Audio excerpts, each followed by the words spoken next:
A good mnemonic for calculating intervals is as follows. Some kind of C to some kind of D is some kind of second. Some kind of C to some kind of E is some kind of third. Some kind of C to some kind of F is some kind of fourth. Some kind of C to some kind of G is some kind of fifth. Some kind of C to some kind of A is some kind of sixth. And some kind of C to some kind of B is some kind of seventh. When we talk about major and minor intervals, we're talking about the size of the interval. So a minor interval is smaller than a major interval. If you play C on the piano and play D, that's a major second. If you play C to D flat, that's smaller, it's a minor second. An augmented second means that it's even larger. So if you play C on the piano and then play D sharp, that's larger than a major. So in this example, in order to continue on with the schema of some kind of C to some kind of D, that D has to be spelled as D sharp. This is actually a minor third interval. If you respell the D sharp to E flat, C to E flat is a minor third. But in order to keep with the pattern, we have to say some kind of C to some kind of D, and in this example, it's D sharp. In this example, I've changed the key signature to E major.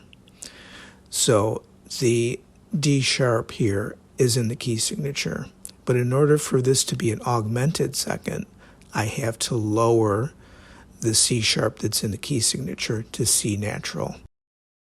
This one is easy. It's a major third, C to E natural.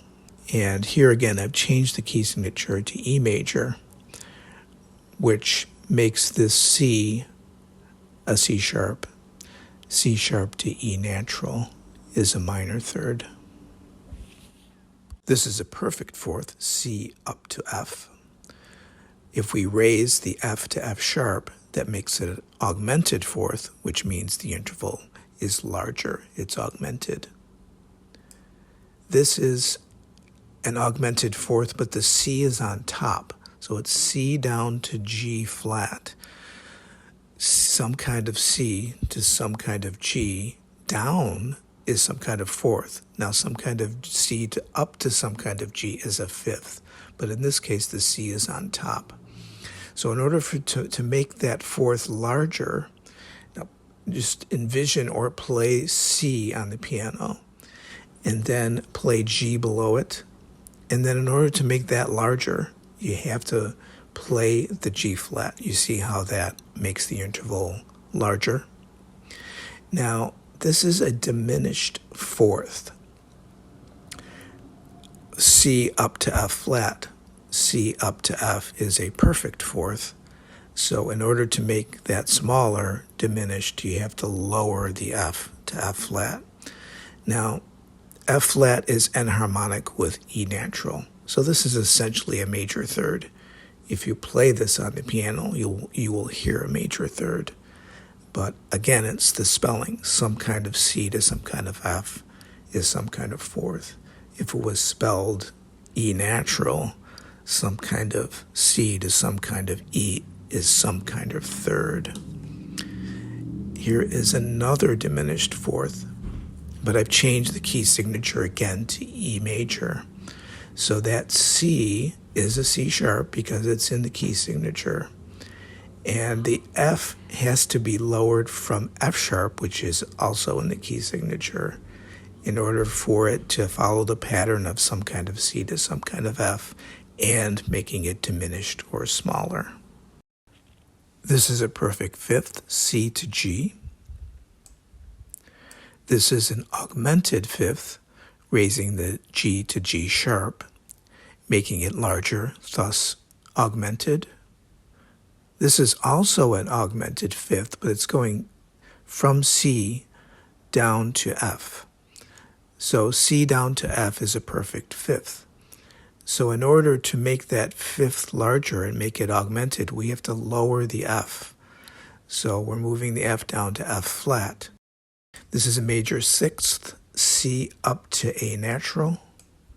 This is a minor sixth, so in order to make it minor, we make it smaller, so we have to lower the A to A flat.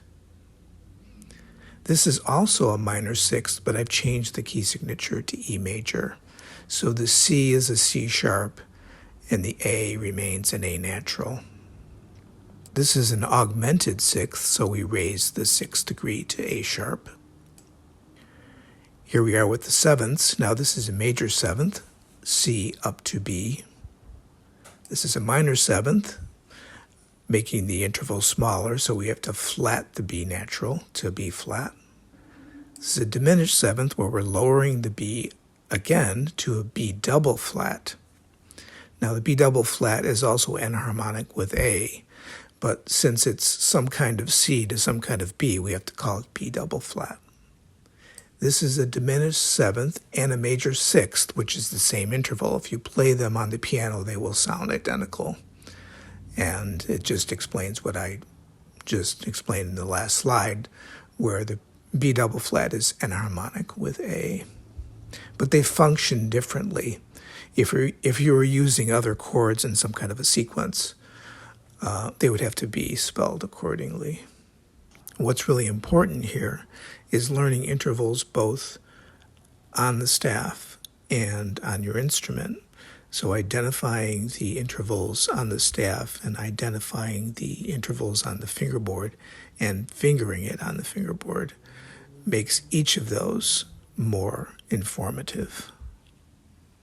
Lastly, what I suggest is going to musictheory.net and doing the interval exercises, which is essentially what we've been doing here. But it will give you some practice, and do this along with learning your fingerboard, and each one of those things will get quicker as you do more of it. So I hope this is helpful, and stay tuned to other videos.